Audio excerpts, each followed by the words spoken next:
সিদ্ধান্ত কখনো আমি নিইনি।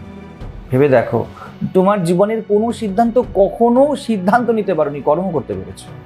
সিদ্ধান্ত তো ঘটেছে। এই সব পরিবেশ পরিস্থিতি, বিরাট চৈতন্য শক্তি আমরা ভুলে যাই পুরো অস্তিত্ব গ্র্যান্ট করেছে বলেই আমি করেছি। এই ভাবটি সাধকের ভাব।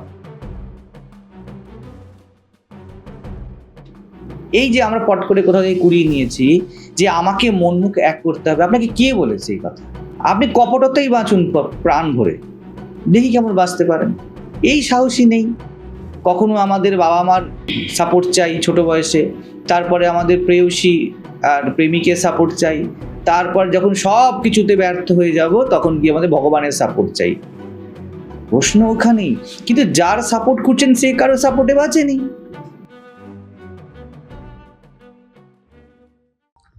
এই যে তোমরা আছো, কাজকর্ম করছো, সবকিছু যে যেখানেই আছে করছে, প্রত্যেকের যখনই দেখবে যে কোনো সম্মান আসছে, অসম্মান আসছে, বা তোমাকে স্বীকার আসছে, অস্বীকার আসছে,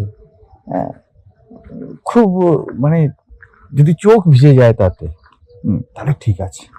চোখ ভিজে যায় এই জন্য যে জীবনের প্রতি আজকে কথা হচ্ছে একটা আস্থা, যে যখন এটা আছে, যদি আমি সৎ হই, কিছু তো আছে জীবনে, বেসিক অনেস্টি খুব দরকার। যদি আমি সৎ হই এবং ব্যথা পাই, দুটো যদি একসাথে হয়, যেন তুমি জীবনের খুব বড় বড় অপরচুনিটিকে এখন ম্যানিফেস্ট করতে চলেছে। যদি অসৎ হওয়ার ব্যথা পাও, ঠিক আছে, যেন তুমি জ্বর হতে চলেছ, ঠিক আছে। যদি অসৎ নিজেকে চিনতে পারে না, অসৎ জ্বর হয়েই যায়। অসৎ ব্যক্তি যদি ব্যথা পায়, সে জ্বর হয়ে যায়। সৎ ব্যক্তি যদি ব্যথা পায়, সে সৃজনশীল হয়ে যায়।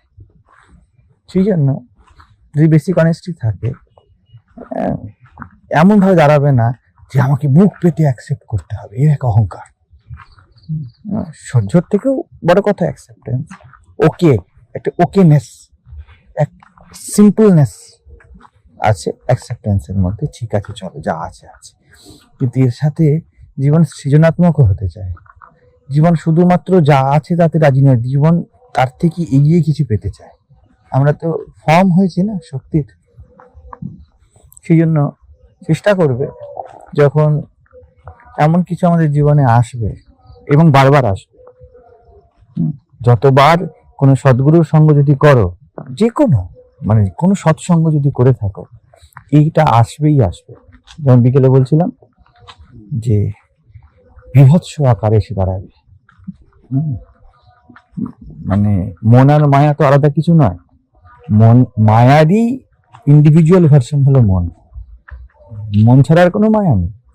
এই জন্য এরকম যখন সদ্গুরুর সামনে দাঁড়াবে না, এই মন মানে মনের বাপ বা মনের মা হলো মায়া, হিসাব মতো। মন হারবে না, কারণ গুরু তোমার মনকে অ্যাক্টিভ থাকতে দেবে না, মেরে দেবে। মন কি করে, মনে বাঁচবে নাকি? ও নিজের মাকে ডাকবে, মা আমাকে বাঁচাও। তখন মায়া এসে দাঁড়াবে একদম সামনে পরিষ্কার করে, যে একদম নিজের সত্তায় প্রশ্ন তুলে দেবে। সেই জন্য সদ্গুরুর সাথে থাকলে যে কেউ ব্যক্তি বড় সত্তায় চোট পায়, এবং পুরো গভীর চোট পায় বিভিন্ন দিক থেকে। এমনি এদিক ওদিক থাকলে জগতে যা সাধারণত থাকে, তারা দেহে চোট পায়, মনে চোট পায়। আর গুরুর সাথে দেহ চোট আর মনের চোট দিয়ে গুরু তোমায় তৈরি করে দিয়েছে। গুরু নিজেই দেবে তোমাকে। ওই যেমন বলে গুরু কুম্হার, শিষ্য কুম্ভ, ও মেরে মুড়ে তৈরি করে দিয়েছে তোমাকে। এইবারে তোমার সত্তায় চোট লাগতে হবে, একদম কোর চোট লাগবে। তোমার এক্সিস্টেন্সিয়াল নিড, মানে তোমাকে হয়তো কেউ, তুমি সাধু হতে গেছে, তোমাকে সাধু বলবে না, মানে একদম মানে অস্তিত্ব সংকট ঘটিয়ে দেবে। এগুলো আসবে জীবনে, বিভীষিকা আসবে, যত কাছে যাবে। মানে আগে ইটের দেওয়ালে লাগতো, তুমি এসে ভেঙে দেবে। এবার তুমি চারিদিকে যদি তোমার কাঁচের দেওয়াল দাঁড় করিয়ে দেবো, তাহলে কি হবে? যেদিকেই যাও ঠকা লাগে। কি করি কি না করি বুঝতে পারি না, দেখতেও পারি না। সেই জন্য এত ফাইন হয়ে যাবে যে যত এগোবে তত বাঁধা ফাইন হয়ে যাবে, তত নিজের আমি বাঁধা হয়ে যাবে। সব তুমির বাঁধা গুরু কাটিয়ে দেয়, কিন্তু গুরু তোমাকে আমির বাঁধা কাটাতে পারবে না, কোনো গুরু পারবে না। আমির সামনে দাঁড় করাতে পারবে শুধুমাত্র, বাকিটা তোমার জানি, ঠিক আছে? তো ওইটা বারবার আসবে। এবং খুব সৌভাগ্যবান মনে করবে যদি এই চারিদিকে বাধা দেখতে পাচ্ছ না, ঠক্কর লাগছে, ঠিক আছে? এবার তুমি জেনে নিও তোমার জন্য আকাশ অপেক্ষা করছে, আর বেশিক্ষণ না। ইটের দেওয়াল ভাঙতে সময় লাগে, কাঁচের দেওয়াল যেদিনকে একটা ঠিক ঠিক ধাক্কা লাগবে ঝুরঝুর করে ভেঙে পড়বে। ও বেশিক্ষণ না, কাঁচের দেওয়াল ইটের দেওয়ালের মতো দাঁড়িয়ে থাকে না, তোমাকে একটু একটু করে ভাঙতে হবে। এই জন্য ওটাকে খুব পজিটিভলি নেবে, এবং ওর পিছনে সৃজন আছে। এই জন্যই তো সাধারণ থেকে ব্রহ্মচারী হয়, ব্রহ্মচারী থেকে সন্ন্যাস হয়। একটা একটা করে সৃজন হতে শুরু করে। তো ধৈর্য ধরবে, ধৈর্য ধরার মধ্যে বড় প্রেম আছে। ঠিক আছে, এই ঠিক আছেটা যেন রিয়াক্টিভ না হয়। যত ঠিক আছেটা রিয়াক্টিভ হবে ততটাই ঠিক নেই। এবং খুব মুশকিল যখন ঠিক আছের ঘোষণা আছে অথচ ঠিক নেই। মায়ার খেলা ওটাই। মায়া ঘোষণা বড় ভালোবাসে। এই জগৎ দেখো না, ঘোষণায় সৃজন হয়েছে। প্রত্যেকেই বলে ভালোবাসি, প্রত্যেকে নিজেকে জ্ঞানী বলে, ঘোষণা। তো ভিতর থেকে যেন ওই যেটা বিকেলে বলছিলাম, ঘোষণা না হয়ে যায়, একটা সাইলেন্ট ঘোষণা, কাউকে জানায়নি, নিজেকে নিজে চুপি চুপি বলে রেখে দিয়েছি, তুই তো জানিস, তুই তো ছেড়েছিস, তুই তো করেছিস। এটা হলো কাঁচের দেওয়াল, এই একদম প্রত্যক্ষ মায়া। খুব সাবধান এই বিষয়টাতে থাকবে, নাহলে এর কোনো কাট নেই। তুমি জেনে রেখো, এই জায়গায় যে সে দাঁড়াবে, ঠিক আছে, সেরকম প্রত্যেকটা মানুষের একমাত্র কাঠ সে নিজে, আর কোনো কাঠ নেই। গুরুও নেই এখানে। আসে গুরু খড়গ দিয়ে দিয়েছে, তোমার গলা তোমাকে দেখিয়ে দিয়েছে। এবার আত্মহত্যা করার পুরো দায় আর কি গুরু, আর কি করবে গুরু? আর কিছু করার নেই। ধারও দিয়ে দিয়েছে খড়গে, মার। এইবারে এই যে মার, একে নিজেকেই মারতে হবে। বা ভালোভাবে বললে খাবার দিয়ে দিয়েছে, পাত দিয়ে দিয়েছে, মুখে ঢুকিয়ে দিয়েছে গুরু। এবারে চিবিয়ে গেল, চিবিয়ে তো গুরু দিতে পারবে না। এইবারে তোমাকে নিজের কাজ করতে হবে, ব্যক্তিকে কাজ করতে হবে। তাই যদি আত্মগরিমা এসে দাঁড়ায় ভিতরে, মানে সাইলেন্ট ঘোষণা হলে তবুও তো মেরে ভাঙা যায়, ইটের দেওয়ালের মতো। কাঁচের দেওয়াল তো দেখা যায় না, ওই ঘোষণার থেকে বাঁচবে ভিতরে। আর জেনে রেখো, যখন মনের ছোট ছোট বাধাগুলো কেটে যাবে, তখন এইটা এসে দাঁড়াবেই দাঁড়াবে। যদি তুমি জীবনে কিছু, বা ব্যক্তি যদি জীবনে কোনো অনুভব করে থাকে, তার মধ্যে যদি অনুভব করার ফ্যাকাল্টি বাকি থাকে, এটা আসবেই আসবে, প্রত্যেকের আসবে। আর এ খুব ইন্টেন্স হয়, এর জ্বালা, এটাই আধ্যাত্মিক তাপ, আমার হওয়ার জ্বালা। গুরু আধিদৈবিক আদি ভৌতিক তাপ কাটিয়ে দেয়, সব রকম তোমাকে শরীর মনকে গঠন করে দেয়, কিন্তু আধ্যাত্মিক তাপ শুধুমাত্র সাধক নিজে কাটাতে পারে। এই জ্বালা যে ভোগ করেছে, সে অনেক ভিতরে গভীরে পৌঁছেছে। আধ্যাত্মিক চাপ পৃথিবীতে 99 লোকের জাগেই, যদি জেগে গেছে, তাই নিশ্চিত যেন আদি দৈবিক আর আদি ভৌতিক তাপ, অর্থাৎ দেহ মনের তাপকে কাটিয়ে ফেলেছ। এটা একটা পজিটিভ সিম্বল। এবার নবসৃজন হবে কিছু, কিন্তু জেনে রেখো, ওই গর্ভের মতো বড় ইন্টেন্স পেন হবে। এইতে নিজেকেই তো আবিষ্কার করতে হবে, নিজেকেই তো নিজের গর্ভ থেকে বের করতে হবে, বড় পেন হবে। তো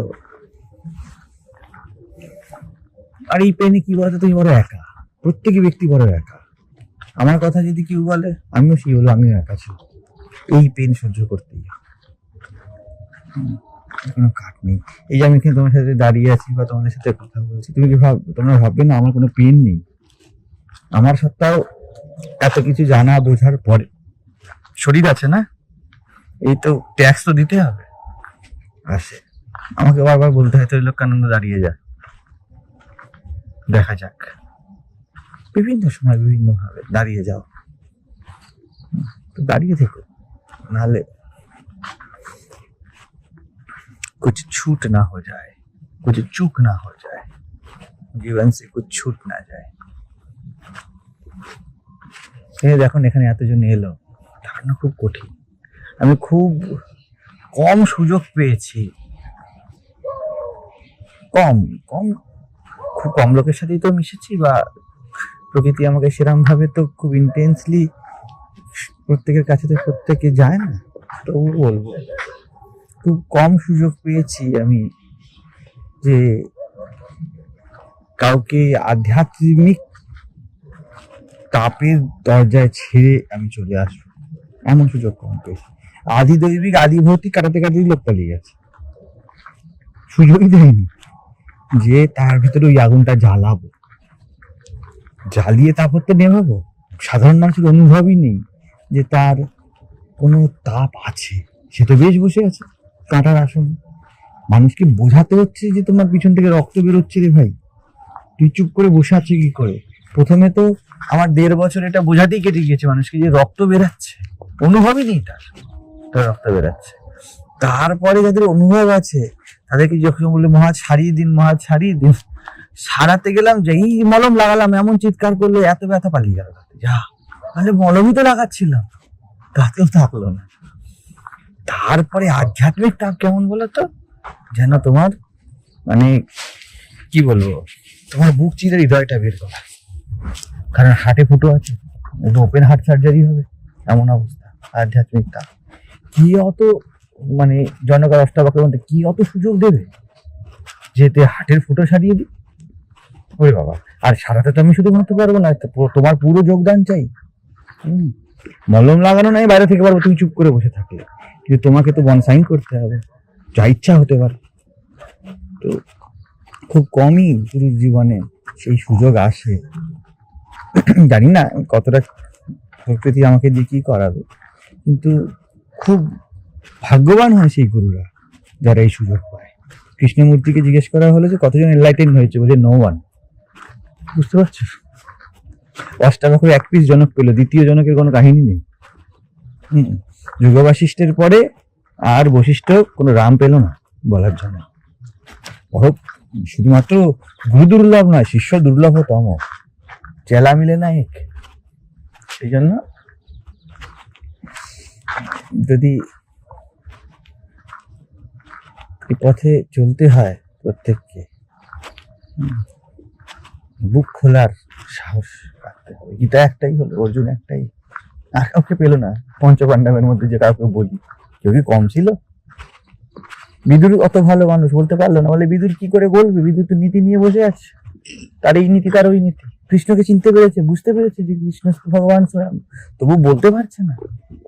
হার্ট সার্জারি করতে দেবে না, বিদুর বলবে নীতি আমার হার্ট, আমি অনীতিতে যেতে পারবো না। কৃষ্ণ কাকে বলবে? দুর্যোধন বলবে আমি অনীতি ছেড়ে নীতিতে যেতে পারবো না, বিদুর বলবে নীতি ছেড়ে অনীতিতে যেতে পারবো না। দুজনই বাঁধা, কোথায় যাবে? জন্য দিল থাম কে बैठिएगा, अभी तो खेल बहुत बाकी है। আর যদি এই পথে এসছো, একদম সারা জীবন খেলার জন্য রেডি হয়ে থাক, ধীরে ধীরে খেলো, প্রত্যেককে ধীরে ধীরে খেলবে। এখানে আর একটা বিপদ আছে, বিপদ মানে এই হাঁপিয়ে যাওয়ার বিপদ, পাট করে কিছু হওয়ার নয়।